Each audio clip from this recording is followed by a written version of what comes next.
నా ఇంటిని నీవు కట్టని ఎడలా ఇల్లు కట్టు వారి శ్రమ వ్యర్థమయ్యా. ప్రభువా నా ఇంటిని నీవు కట్టని ఎడలా ఇల్లు కట్టు వారి శ్రమ వ్యర్థమయ్యా. ప్రభువా నన్ను నీవు కాయని ఎడలా నే మేల్కొనియు ఉంటుట లాభం లేదయ్యా. కాయుము నన్ను కాపాడుము నన్ను నీ పాదమే నాకు శరణం దేవా. శరణం దేవా నీ చరణం నాకు చాలును దేవా నీ కృప నాకు. శరణం దేవా నీ చరణం నాకు చాలును దేవా నీ కృప నాకు. ప్రభువా నా ఇంటిని నీవు కట్టని ఎడలా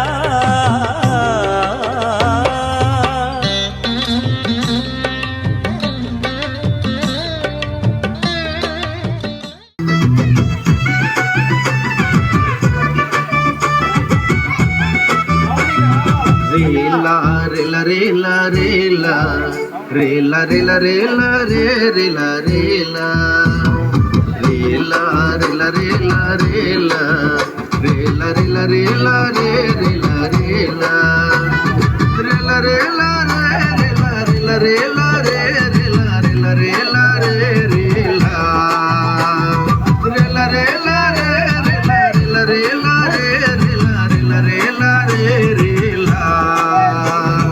యేసు దేవుడయ్యోవా ಒಂದು గొప్ప దేవుడయ్యోవా సర్వలోకాత పూర్ణలి కాటే దేవుడేలో. యేసు దేవుడయ్యోవా ಒಂದು గొప్ప దేవుడయ్యోవా సర్వలోకాత పూర్ణలి కాటే దేవుడేలో. ಇದು ಮಾಟ ನಮ್ಮಲ ಮಕ್ಕುವ ಶೂಡ ಕೇಂಜಾಯಿತು ಮಾಟ ನಮ್ಮಲ ಮಕ್ಕುವ ಶೂಡ. ರೇಲ ರೇಲ ರೇಲ ರೇಲ ರೇಲ ರೇಲ ರೇಲ ರೇ ರೇಲ ರೇಲ ರೇಲ ರೇಲ ರೇಲ ರೇಲ ರೇಲ ರೇಲ ರೇ ರೇಲ ರೇಲ ರೇಲ ರೇಲ ರೇ ರೇಲ ರೇಲ ರೇಲ ರೇ ರೇಲ ರೇಲ ರೇಲ ರೇ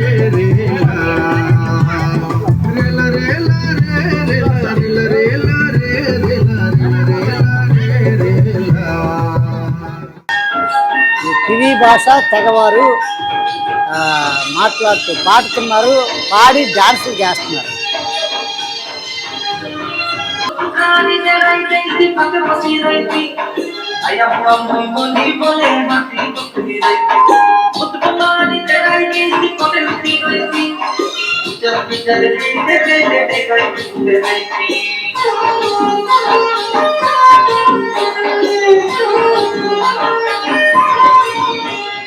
నల్లని సావు వర్ణించు చెప్పిన డొక్కి మేలించు రమ్ము నెత్తీటన్నోరు మాడసురమిందినా మరమరంతా సిలువని మోసి నీకు నాకు నెమ్మది తత్తుండమ్మా.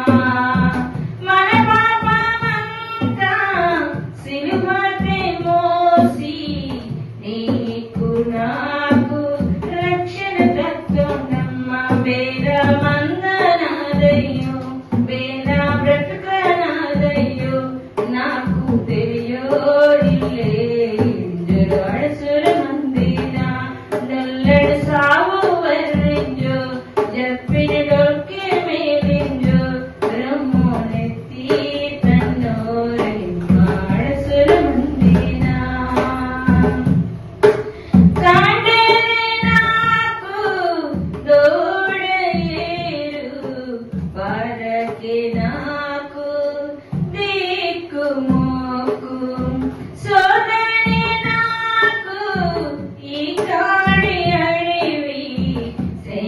వాక్కే నాకు తోడు నీడా. మన దర్శనం సంఘం లేని సంఘ స్థాపన. అడవుల్లోనూ కొండల్లోనూ లోయల్లోనూ కోయ కొండరెడ్డి గొత్తుకోయ ప్రజల మధ్యలో ట్రైబుల మధ్య ఆదివాసుల మధ్య కనుక ఈ కొండల్లో పరిసరిని ప్రభువా నా ఇంటిని నీవు కట్టని ఎడలా ఇల్లు కట్టు వారి శ్రమ వ్యర్థమయ్యా. ప్రభువా నా ఇంటిని నీవు కట్టని ఎడలా ఇల్లు కట్టు వారి శ్రమ వ్యర్థమయ్యా. ప్రభువా నన్ను నీవు కాయని ఎడలా నే మేల్కొనియు ఉంటుట లాభం లేదయ్యా. కాయుము నన్ను కాపాడుము నన్ను నీ పాదమి నాకు శరణం. ఈ టీవీలో చూపిస్తున్న ఇలాంటి అభాగ్యులందరినీ చేర్చుకొని వారికి పేపర్లో యాడిచ్చి వారు ఎవరు కూడా చూసి ఎవరు కూడా తీసుకెళ్ళకపోతే పోలీస్ పర్మిషన్తో మా దగ్గరే వాళ్ళు ఉంచి వాళ్ళు ఎంతవరకు అంటే వాళ్ళ ప్రాణం ఉన్నంత వరకు మా ప్రాణం ఉన్నంత వరకు వాళ్ళు పోషించాలి, వాళ్ళు నడిపించాలని ప్రేరేపణ కలిగి ఈ ఓల్డేజ్ హోమ్ పెట్టడం జరుగుతుంది. ప్రభునందు ప్రియ ఆత్మీయులైనటువంటి దేవుని బిడ్డలందరికీ నిండారు వందనాలు. ఈ యొక్క చింతపల్లి అడవుల్లో గొంతుపాకలటువంటి పంచాయతీలో ఇంచుమించు 17 గ్రామాలు దాటి ఉన్నాయి. ఈ కొండల్లో ఎలా ఉందో మీరు కల్లారా చూద్దురని ఈ యొక్క కొండల్లోకి వెళ్తున్నాం. దేవుని సేవ ఎలా చేస్తున్నారో మీరు చూద్దురని. ఓకే, ఈ భయంకరటువంటి రోడ్డు ఇది వర్షం పడిందంటే వెళ్ళే పరిస్థితి లేదండి, అంత భయంకరటువంటి రోడ్డు ఇది. ఎన్నోసార్లు ఎంత కొత్త బండి అయినా ప్యాచి పడిపోవటం ఇవన్నీ జరుగుతూ ఉంటాయి. ఎందుకు అంటే ఈ బాధ అంతా నా జాతి వారు, నా కివి ప్రజలు ఎవరు కూడా నశించిపోకూడదు, అందరూ అంతటా మారు మనసు పొంది రక్షణ పొందాలి అని చదువు లేని వ్యక్తులకి రాతుల బడులు చెప్పి చదువు నేర్చుకుని అనేకులకి ఆ చదువు కూడా నేర్పడాన్ని వీళ్ళే నేర్చుకొని కివి తెగ ప్రజలకి వారు చదువు చెప్తూ అక్షరాలు నేర్పుతూ ఏనుమతులు మాన్పించి సంతకాలు నేర్పుతున్నారు. అద్భుతమైన సేవా పరిచర్య జరిగిస్తూ ఉన్నారు. ఈ భయంకర దట్టమైన అడవిలో ఎలా జరుగుతుంది? ఈ చింతపల్లి అడవుల్లో చూసి ఈ యొక్క పరిసరిని సహకరించండి. ఈ చర్చి చూడండి, ఈ గ్రామంలో మట్టి పెట్టుకున్న గోడలు ఇవి. ఈ మట్టి గోడలు పైన రేకేశ్వర చుట్టూ కూడా తడికలతో ఉంది. ఈ మట్టి గోడలు వర్షాకాలం అప్పుడు ఏమైందంటే ఈ మట్టి జల్లు కొట్టేసి మొత్తం మట్టి పడిపోయింది. ఈ తడికలన్నీ మొత్తం ఆ తడికలు మట్టి అంతా పడిపోయింది. ఈ మందిరం కట్టబడాలి. ఈ తమ్ముడు జాన్ మార్కు కష్టపడి సంఘం కట్టి ఈయన శిష్యుడిగా తయారు చేసినటువంటి తమ్ముడు ఈ రమేష్ గారు ఎక్కడ పరిసరి చేస్తున్నాడు. ప్రభునందు ప్రియ ఆత్మీయులైనటువంటి దేవుని యొక్క బిడ్డలందరికీ నిండారు వందనాలు. ఈ చింతపల్లి అడవుల్లో ఈ కివి తెగ ప్రజల మధ్యలో ఈ మందిరాన్ని మీరు చూశారు. ఈ ఎదురు బొంగులతో కట్టి భయంకరంగా వర్షం వచ్చేటాడు కారేయటం ఇవన్నీ చూసాం. కాబట్టి దాన్ని ఇప్పుడు తీసివేసి 40 ఇంటూ పొడవు వెడల్పు 20 చాలా పెద్ద మందిరం కడుతున్నారు. మరి దీనికి ఈ టీవీ చూస్తున్న మీరు దయతో మీరు గుప్పులు ఇప్పి సమృద్ధిగా కానుకలు ఇస్తే త్వరగా ఈ మందిరం కంప్లీట్ చేస్తాం. ఈ మే నెలలో 1వ తారీఖున స్టార్ట్ చేస్తాం. ఈ మే నెల వర్షాకాలం రాకముందే కంప్లీట్ చేయాలని అత్యాసక్తితో మేము పనిచేస్తున్నాం. ఈ చింతపల్లి అడవుల్లో ఈ భయంకరమైన దట్టమైన అడవిలో మనం కొన్ని దినాల నుండి ప్రార్థన చేస్తున్నాం. ఈ కివి తెగలో కడుతున్న మందిరాన్ని మీరు చూస్తున్నారు. ఇప్పుడు స్లాబ్ లెవెల్ కి దేవుడు అనుగ్రహించాడు. ఈ స్లాబ్ వేయాలి. ఈ స్లాబ్ లెవెల్ కి వచ్చిన ఈ ప్రార్థనా మందిరం కోసం ప్రార్థన చేయండి. దేవుడు మీకు ప్రేరేపణ కలగజేస్తే దేవుని మందిరానికి సహాయం చేయండి. దేవుడి పని మీరు చేస్తే దేవుడు మీ పని చేస్తే దేవుడి మిమ్మల్ని దీవించి ఆశీర్వదించును గాక. Amen, amen, amen. ప్రభువా నా ఇంటిని నీవు కట్టని ఎడలా ఇల్లు కట్టు వారి శ్రమ వ్యర్థమయ్యా. ప్రభువా నా ఇంటిని నీవు కట్టని ఎడలా ఇల్లు కట్టు వారి శ్రమ వ్యర్థమయ్యా. ప్రభువా నన్ను నీవు కాయని ఎడలా నే మేల్కొనియు ఉంటుట లాభం లేదయ్యా. కాయుము నన్ను కాపాడుము నన్ను నీ పాదమి నాకు శరణం దేవా. శరణం దేవా నీ చరణం నాకు చాలును దేవా నీ కృప నాకు. శరణం దేవా నీ చరణం నాకు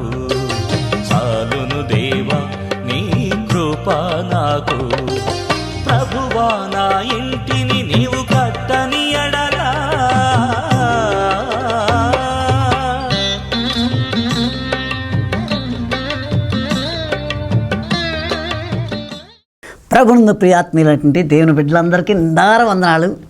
దేవునికి బిడ్డలారా, మీరందరూ బాగున్నారు కదా? నాకు తెలుసు, జీవం గల దేవునితో నడుస్తుంటే ఎవరైనా ఎంత భయంకరటువంటి పరిస్థితులు ఉన్నా, ఎంత మంచం మీద ఉన్నా, నా దేవునితో ఉంటే ఎక్కడున్నా ఆనందభరితులుగా ఉంటామండి. మంచం మీద ఉన్నా, లేకపోతే ప్రయాణాల్లో ఉన్నా, లేదా ఒంటరి ఉన్నా, ఎక్కడున్నా ఆనందభరితులుగా ఉంచుతాడు మనల్ని. ఆ మహాదేవుడు ఆయన అంటాడండి, ఎంత గొప్ప మాట, మీరు సంతోషించడి, మరలా చెప్పుదని సంతోషించి. నా బిడ్డలు నా కళ్ళేటిని ఆనందంగా సంతోషంగా జీవిస్తుంటే నేను ఎలా పొంగిపోతాను? నా తండ్రి ఆయన నమ్ముకున్న బిడ్డలందరూ కూడా ఆనందభరితులుగా ఉండాలని ఆశపడుతున్నారు. ఈరోజు ఈ ముఖాముఖిగా ఇలా కలుసుకోవడానికి ఎంత గొప్ప దేవుడు. దేవుని మహాకృపను బట్టి దేవునికి బిడ్డలారా, మనకంటే జ్ఞానవంతులు, విద్యావంతులు, ఐశ్వర్యవంతులు ఎంతోమంది ఉన్నారు. కానీ వారందరూ ఈ సత్యాన్ని తెలుసుకోలేక, జీవం గల దేవుని యొక్క ఆశీర్వాదాలు పొందలేక ఈ భూగర్భంలో ఎంతోమంది కలిసిపోతున్నారు. మనలైతే తన అపరిమితం ప్రేమతో, తన అద్దులు లేని ప్రేమతో, తన శాశ్వతం ప్రేమతో, తన కొలతలు లేని ప్రేమతో ప్రేమించి ఈ దినం ఈ విధంగా ఆ మహాదేవుణ్ణి ఘనపరిచే భాగ్యం ఇచ్చాడే. అందుకని కోటాను కోట్ల స్తుతులు, స్తోత్రాలు దేవునికి చెల్లిస్తూ మహింపరుస్తున్నాడు. దేవునికి బిడ్డలారా, ఈ దినము నా యొక్క సబ్జెక్ట్ ఏంటంటే గనురాలైన సునేమిరాలు. గనురాలైన సునేమిరాలు 2వ రాజుల గ్రంథము 4వ అధ్యాయం 8 నుండి 10 వచనాలు చాలా చక్కనటువంటి విషయాలు ఉన్నాయి. కొద్దిసేపు ధ్యానించుకుందాం. 8వ వచనం చదువుదాం. చూడండి, పరిశుద్ధ వేద గ్రంథంలో 4వ అధ్యాయం 8 నుండి చాలా చక్కనటువంటి మాటలు ఉంటాయి. ఒక దినమందు ఈ ఎలీషా సునేమి పట్టణకు పోగా అచ్చట గనురాలైన ఒక స్త్రీ భోజనంకు రమ్మని అతను బలవంతం చేసాను. కనుక అతడు మార్గమున వచ్చినప్పుడల్లా ఆమె ఇంట భోజనం చేసి వచ్చును. కాగా ఆమె తన పెనుబట్టిని చూసి, మన యొద్దకు వచ్చి పోవుచున్నవాడు భక్తిగల దైవజనుడని నేను ఎరుగుదును. కావున మనం అతనికి గోడ మీద ఒక చిన్న గది కట్టించి అందులో అతని కొరకు మంచం, బల్ల, పీట, దీపస్తంభము నుంచుదుము. అతని మా యొద్దకు వచ్చినప్పుడల్లా అందులో బస చేయ వచ్చునని చెప్పాను. దేవునికి మహిమ కలుగుగా, దేవుని స్తోత్రం. ఇక్కడ ఎలీషా అన్నటువంటి భక్తుడు, దేవుని యొక్క సేవకుడు, ఆ తోవంట ఆ సునేమిరాలు ఉన్నటువంటి ఆ ఏరియా, ఆ ప్రాంతం వెళ్తుండగా, ఆ ప్రాంతం వెళ్ళేటప్పుడు వచ్చేటప్పుడు మా ఇంటి దగ్గర ఉండండి గనురాలైనటువంటి స్త్రీ, ఈమె పేరు పరిశుద్ధ వేద గ్రంథంలో రాయలేదు, కానీ ఆమె పేరు గనురాలు. అంటే నేను అనుకుంటున్నాను, గనురాలు అంటే ఘనమైన కార్యాలు చేసే వ్యక్తి గల, అందుకే ఆమెని అసలు పేరు మర్చిపోయి ప్రజలందరూ కూడా మరి గనురాలని అన్నారేమో అనుకుంటున్నాను. మా ప్రాంతంలో నా పేరు నన్ను మర్చిపోతారు. పిల్లలు కానీ పెద్దలు కానీ అందరూ కూడా పాస్టర్ గారు అంటే ఎంతోమంది ఉన్నారు, కానీ ఆ గడ్డం పాస్టర్ అంటారు. దాన్ని బట్టి మా ఇంటికి ఆ పేరు చెప్తూ చాలు గడ్డం పాస్టర్. ఊర్లో ఎన్నో సంఘాలు ఉంటే ఉండొచ్చు, కానీ ఎక్కడైనా సాయంత్రం అయిపోయిందంటే బస్సులు మిస్ అయిపోయింటే ఎక్కడ ఈ పూట మా ఊరు లాడ్జీలు ఉండే ఊరు కాదు. ఈ పూట ఎక్కడ ఉండాలంటే ఫలానా గడ్డం పాస్టర్ దగ్గరికి వెళ్ళండి. ఎవరిలా ప్రభుని నమ్ముకున్నా నమ్ముకోపోయినా వాళ్ళ ఇంటికి వెళ్తే షెల్టర్ ఇస్తారండి, భోజనం పెడతారు. చక్కగా ఉదయం నావకి లాంచ్కి వెళ్ళడానికి, పడుకోవడానికి అన్ని ఏర్పాట్లు చేస్తారండి అని చెప్తుంటారు. దేవునికి బిడ్డలారా, మా యొక్క కోనవరం దాటి గోదావరి దాటి అవతలకి వెళ్ళాలి, వేలేరుపాడని. వేలేరుపాడు దాటి నాల్లారం, సిగ్రమాడి ఆ యొక్క కొండల్లోకి వెళ్ళేటప్పుడు వచ్చేటప్పుడు సుబ్బులమ్మని కాపులామె, ఆమె సుబ్బులమ్మ వెళ్ళేటప్పుడు మాకు భోజనం పెట్టి పంపేది. 2-3 రోజుల కొండల మీదకి వెళ్ళి తిరిగి వచ్చేటాడు మళ్ళీ ఆమె చేర్చుకునేది. ఎంత గొప్ప విషయం అంటే ఈ గనురాల స్త్రీని గుర్తించుకొని మొట్టమొదట టీవీలోకి వస్తానమ్మా, టీవీ పరిసరి చేద్దాం అనుకుంటున్నాను అంటే మొట్టమొదట కానుకిచ్చిన ఆవిడ, టీవీ పరిసరికి మొట్టమొదట కానుకిచ్చిన ఆవిడే. ఆమె ఇప్పటికీ కూడా మొన్న వెళ్ళి బాప్తీసం ఇచ్చి ఇప్పటికీ బాప్తీసం తీసుకపోయినా దేవుడు అంటే అమితంగా ప్రేమిస్తుంది. తన భర్త తను ఇద్దరు ఆడపిల్లలే, ఇద్దరు ఆడపిల్లలకి పెళ్ళిళ్ళు చేసింది. అదృష్టం ఏంటంటే దేవుని నమ్ముకున్న బిడ్డలకి ఇచ్చింది. ఆమె బాప్తిని తీసుకుపోయినా మొన్న మళ్ళీ మరొక ఎపిసోడ్ సపోర్ట్ చేస్తూ అయ్యా మీరు వచ్చి బాప్తిస్ ఇవ్వండి అని అడుగుతుంది. ఎందుకు ఈ మాట అంటున్నానంటే ఈ గనురాలైన స్త్రీ ఎలీషాని ఎప్పుడైతే చేర్చుకొని ఆ దైవ సేవకుడి పరిసరి చేసిందో ఆమెకి ఆ ఇంట్లో మనుషులుగా సాధ్యం కాని పనులు ఏవైనా ఉంటే అది దేవుడు అక్కడ చేయగలడని, సమర్థుడని దేవుడని సత్యాన్ని తెలుసుకొని ఆ గనురాలు ఆ దైవ సేవకుడైనటువంటి ఎలీషాని చేర్చుకొని ఆయన పరిసరి చేయడం మొదలుపెట్టినప్పుడు ఆ ఇంట్లో తన భర్త ద్వారా ఇప్పుడు కూడా స్త్రీ వివాహం అయిన తర్వాత చాలామంది స్త్రీ ఒకప్పుడు 5 సంవత్సరాలు 10 సంవత్సరాలు వెయిటింగ్ చేసేవారు పిల్లల కోసం. ఇప్పుడు అలా కాదు. పెళ్ళైన సంవత్సరం అయ్యేసరికి ఏం లేదా, మీ కోళ్ళకి ఏం లేదమ్మా, మీ అమ్మాయికి ఏం లేదని తినేస్తుంటారు తెగ. దేవుడిస్తే దెయ్యం కంటది. కానీ జనాలు మాత్రం ఏం చేస్తారంటే ఇంకా లేదా మీ అమ్మాయికి, ఇంకా లేదా మీ కోడలకి, ఈ కబుర్లు చెప్పి సూటిపోటు మాట్లాడుతూ ఉంటూ ఉంటారు. అయితే అదే పొజిషను గనురాలటువంటి ఈ స్త్రీకి కూడా పిల్లలు లేరు. తన పిల్లలు లేకపోతే తన భర్త ఎంత గొప్ప విషయం చూడండి. ఎలీషా ఏమి కోరుచున్నదని వాడిని అడగ్గా గేహాజీ ఆమెకు కుమారుడు లేడు, మరియు ఆమె పెనిమిటి ముసలివాడని అతనితో చెప్పెను. అందుకతడు ఆమెను పిలవగా వాడు ఆమెను పిలిచెను. ఆమె వచ్చి ద్వారమందు నిలవగా ఎలీషా మరుచుటి ఆట ఈ ఋతువున నీ కౌగిట కుమారుడును అని ఆమెతో అన్నను.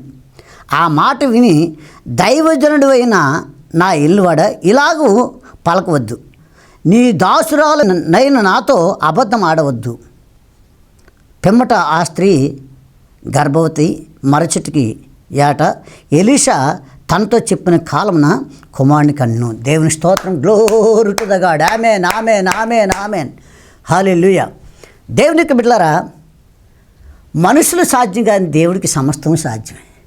గేహాజీ ఎలీషా పక్కనే ఉన్నాడు. గేహాజీ ఆయన అంటున్నాడు, అయ్యా పిల్లలు లేరంటే ఆమె నా భర్త ముసలివాడు,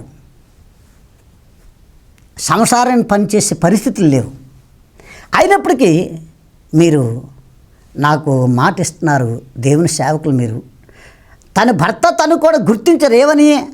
దైవభక్తి గల దైవజనుడిని నీ వెరుగుదుము. నిజంగా చేతులెత్తి దండం పెడతాను. మా కోనవరంలో యథార్థంగా జరిగింది. సజీవులుగా ఉన్నారు ఈరోజు ఇప్పటికీ కూడా. ఆమెకి ఓ సిస్టర్ గారు ఉన్నారు. ఆమె గర్భం ధరించడానికి అవకాశం లేకన్నా మరి ఆమెకి ఏదో ఆపరేషన్ ఏదో జరిగితే పిల్లలు పుట్టలేదు. చాలా అందంగా ఉంటుంది. మరి తండ్రి చనిపోయాడు, ఒక్క తల్లి ఉంది. తల్లికి ఈ అమ్మాయి ఒక్కరిదే కూతురు. పెళ్ళి వివాహం మంచి సంబంధం ఏదైనా ఉంటే చూడండి పాస్టర్ గారు అంటే, ఇక్కడ కరీంనగర్ ఒక కోనవరం నుండి కరీంనగర్ ఓ పాస్టర్ గారు పరిచయం అయితే వాళ్ళ సంఘంలో ఉన్న వ్యక్తికి వివాహం చేశాం. వివాహం అయింది.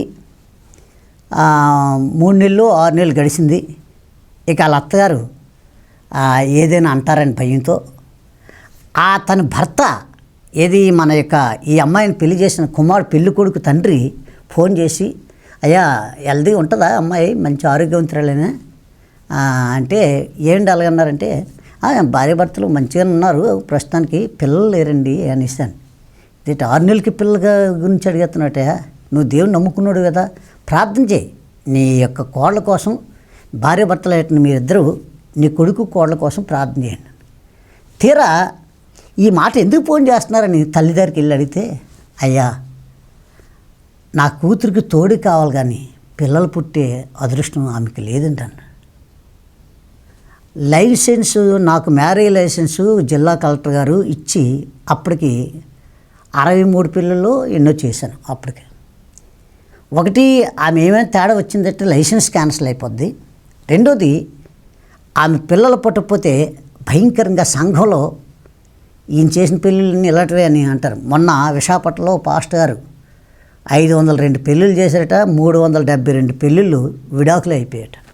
పిల్లలు లేరు, గొడవలు, అన్నీ కోర్టు కేసులే చెప్తున్నారు. నేను ఎప్పుడైతే ఆ మాట అన్నారో భయము ఆందోళన పుట్టి భార్య భర్తలు ఇద్దరిని కన్నీరు మున్నీరై ఆ అమ్మాయి కోసం ప్రార్థన చేశాను. మరి అలాగా దేవుడు కనికరించాడు. నేను అప్పుడప్పుడు అంటున్నాను, ఈ మాటను నేను గుర్తు చేసుకోలేకంటూ ఉండలేను. క్రీస్తు యేసు మహిమలో మీ ప్రతి అవసరతలు తీరుస్తాడు. ఆయనకి మహిమ రావడానికి ఆయన సేవకులుగా, ఆయన పిల్లలుగా, ఈ టీవీ చూస్తున్న ఎవరివైనా ఆయన పిల్లడిగా, ఆయన కుమార్తెగా, ఆయన కుమారుడిగా జీవిస్తే ఆయనకి మహిమకరంగా నీ పక్షాన్ని, నీ యొక్క ప్రార్థనని, నీ పక్షాన ఘనమైన కార్యాలు చేయటానికి నా ప్రభు దమ్మున్న దేవుడు కనుక నీ పక్షాన్ని చేస్తాడు. అదే నేను నా భార్య కన్నీరు మున్నీరు ఏడ్చి ప్రార్థన చేసినప్పుడు 12 బిడ్డ బావు పుట్టాడు. ఆ బావు పుట్టి ఇప్పుడు డిగ్రీ చేస్తున్నాడు ఆ అబ్బాయి. ఆయన పుట్టిన తర్వాత మరి పిల్లలు లేరు. ఇదే హైదరాబాద్ మహాపట్నంలో కాలేజీలో ఫస్ట్ వచ్చిన సతీష్ కుమార్ చేతుల మీద గిఫ్ట్లు తీసుకున్నారు. ఎందుకు ఈ మాట చెప్తున్నానంటే, దేవునికి బిడ్డలారా, దేవుడు మనుషులు మోసం చేయొచ్చు కానీ దేవుడు మోసగాడు కాదు. ఆయన నమ్ముకున్న సేవకుడు మోసగాడు కాకన్నా దేవునితో నడుస్తూ దమ్మున్న సేవ చేయగలిగిన సేవకుడు ప్రార్థన చేసిన నోటి మాటన్నా అది జరగవలసిందే. యేసు నామములో జరుగును గాక. అటువంటి దమ్మున్న దేవుని నమ్ముకున్నాం మనం. చేతగాని దేవుడు కాదు, నోరెండు పలకలేని వ్యక్తి కాదు, కాలు నుండి నడవలేని వ్యక్తి కాదు. నా దేవుడి కోసం గోరంత నువ్వు చేస్తే, ఏదైనా దేవుని కోసం గోరంత చేస్తే కొండంత చేస్తాడు. దేవుని కోసం ఒక అడుగు ముందుకేసి నువ్వు పని చేస్తే 10 అడుగులు ఆయన వేసుకొని ఆయన సైన్యంతో వచ్చి నేను కాపాడుతాడు. అంత దమ్మున్న దేవుడు నా జీవం గల దేవుడు ప్రభు అని యేసుక్రీస్తు. కనుక గనురాలైన స్త్రీ, ఆమెకు కూడా విశ్వాసం లేదు. ఎలీషా అన్నాడు, అమ్మా నేను మీ దగ్గరికి వచ్చేటప్పుడు నీ కౌగుట్ని బిడ్డ ఉంటాడు అంటే, దైవజనుడా, నా ఎల్లువాడా, అలా పలకవద్దన్నట్టు. అంటే ఆమెకి నమ్మకం లేకపోయినా దైవ సేవకుడు మాట ఇచ్చినందుకు, దైవ సేవకుడు పలికినందుకు దేవుడు అక్కడ కార్యం చేశాడు. 12 బిడ్డని దేవుడిచ్చింది. మళ్ళీ ఎలీషా వచ్చేసరికి, సంవత్సరం కరెక్ట్గా వచ్చేసరికి బాబుని ఎత్తుకుని ఉంది. చూడండి ఎంత గొప్ప మాట అక్కడ అంటాడు. అలాగ అనవద్దు, నీ దాసురాలైన నాతో అబద్ధం ఆడవద్దు అనను. పిమ్మట ఆ స్త్రీ గర్భవతి మరుచుటి ఆట ఎలీషా తమతో చెప్పిన కాలమున కుమారుని కనెను. Glory to the God. Amen, amen, amen, amen, amen, hallelujah. Glory to the God. దమ్మున్న సేవకుడు పలికిన మాట దేవుడు చేస్తాడు. ఎందుకనంటే దేవునితో ఈయన నడుస్తున్నాడు, దేవుడు ఆయనతో నడుస్తున్నాడు. ఆయన ఏది చెప్పమంటే చెప్పలేదు తప్ప సొంత మాటలు చెప్పే వ్యక్తి కాదు. ఎస్, నన్ను వాళ్ళు వీళ్ళు బెదిరిస్తుంటారు. అయ్యా మీ డబ్బు ఇస్తాం రండి, ఆ చర్చి కింద ఇస్తాం రండి అంటే చాలామంది సేవకులు, అయ్యా ఎవరు పిలిస్తే వాళ్ళ దగ్గరికి వెళ్ళిపోకండి అయ్యా, రమ్మని నిన్ను ఏదైనా చేస్తే మేమేమైపోవాలయ్యా అని. ఏమయ్యా, మీరు నన్ను నిజంగా ప్రేమిస్తే ప్రార్థన చేయండి. వాళ్ళు ఎవరో 10 రూపాయలు ఇస్తానన్నారు, పాపం వాళ్ళు లేవలేని పరిస్థితిలో దేవుని మందిరాన్ని కడతానని ఇస్తున్నారేమో, అందుకు రమ్మంటున్నారు. దేవుని పని కోసం వెళ్తాను కానీ తప్పుడు పనులు చేయడానికి వెళ్ళలేదు కదా. దేవుడి పని కోసం వెళ్ళి నన్ను ఏదైనా చేస్తే నేను డైరెక్ట్గా యుగయుగాలు ఉండే రాజ్యంలోకి వెళ్ళిపోతాను. నా కోసం మీరు దుఃఖపడతారేంటి? దేవుని పరిసర విస్తారంగా జరగటానికి ఎవరెవరు ఏ గుప్పులు విప్పి వాళ్ళు కానుకలు ఇస్తారు. ఇవ్వలేని వ్యక్తులు, ఫోన్పేలు కానీ గూగుల్ పేలు కానీ ఇలాంటి తెలియని వ్యక్తులు ఉంటారు. మాలాంటి ముసలాళ్ళు రమ్మంటే వాళ్ళు డైరెక్ట్గా, అయ్యా ఎవరికి ఇచ్చినా ఈ రోజుల్లో నమ్మలేని పరిస్థితులు, ఎవరినైనా డబ్బులు కొట్టమంటే ఎంత కొడతాంటారు, ఏం చేస్తుంటారో మాకు తెలియదు, మీరే వచ్చి తీసుకెళ్ళండి అనేటప్పుడు తప్పనిసరిగా వెళ్ళవలసి వస్తుంది. మీరు వెళ్తే మిమ్మల్ని ఏమవుదు. దేవునితో నడుస్తున్న దేవుని యొక్క చిత్తం ఆయన ఎంతవరకు భూమి మీద ఉంటే అంతవరకు ఉండగలుగుతాం, కానీ ఒక్క సెకండ్ కానీ ఎగస్ట్రా మనం బతకలేం. కనుక దేవునికి బిడ్డలారా, నేను ముగింపులోకి వచ్చాను. నేను అనేది ఏంటంటే, దైవజనుడు ఆయన ఏది పలికితే జరుగుతుంది. మీరు కూడా గనురాలైన స్త్రీ, ఎంతోమంది సేవకులు ఉన్నారేమో, అక్కడ ఈ నిజముగా దైవభక్తి కలిగిన దైవజనుడిని భర్త చెప్పి, భార్య భర్తలు ఆయన గౌరవించారు. కాబట్టి ఆ ఇంట్లో ఏదైతే లోటు ఉందో ఆ లోటుని తీర్చాడు దేవుడి. ఈ టీవీ చూస్తున్న ప్రేక్షకుడ, ఈ యొక్క సమయంలో మీ ఇంట్లో ఏం లోటు ఉందో ఆ లోటుని తీర్చడానికి దైవ సేవకుడిగా నేను పలుకుతున్న మాటల ప్రకారంగా ఈ మందిరాల నిర్మాణం కోసం, ఈ యొక్క భయంకర దట్టమైన అడవుల్లో జరుగుతున్న పరిసరి కోసం మీరు గుప్పులిప్పి సహకరించండి. మిమ్మల్ని దేవుడు దీవిస్తాడు. దేవుడు ఈ మాటలు దీవించి ఆశీర్వదించింది గాక ప్రార్థన చేస్తాం. పరిశుద్ధ మా కన్న తండ్రి, గనురాలు దైవ సేవకుడు ఎలీషాకి సహకరించింది పరిసరికి. ఆమె ఇంట్లో ఏది లోటు ఉందో ఆ లోటుని తీర్చుకుంది, 12 బిడ్డని కన్నది.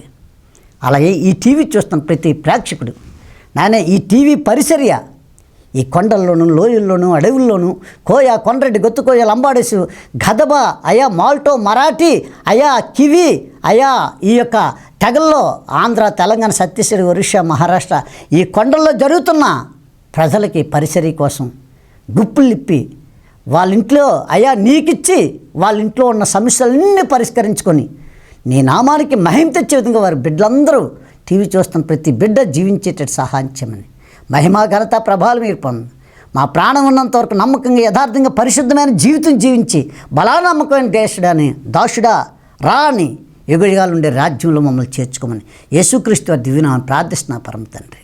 Amen, amen, amen. May God bless you. దేవుడు మిమ్మల్ని దీవించును గాక. ఆమెన్.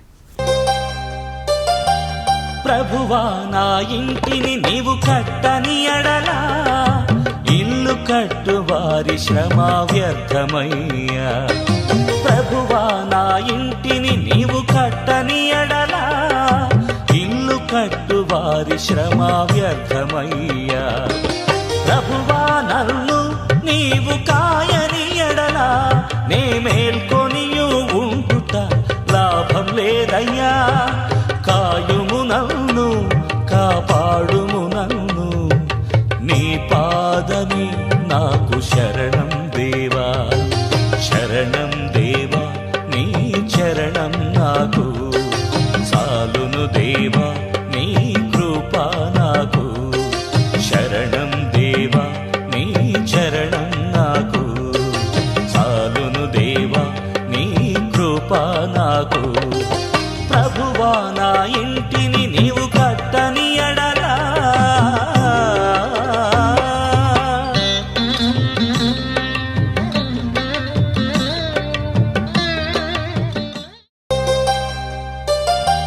ప్రభువా నా ఇంటిని నీవు కట్టని ఎడలా ఇల్లు కట్టు వారి శ్రమ వ్యర్థమయ్యా.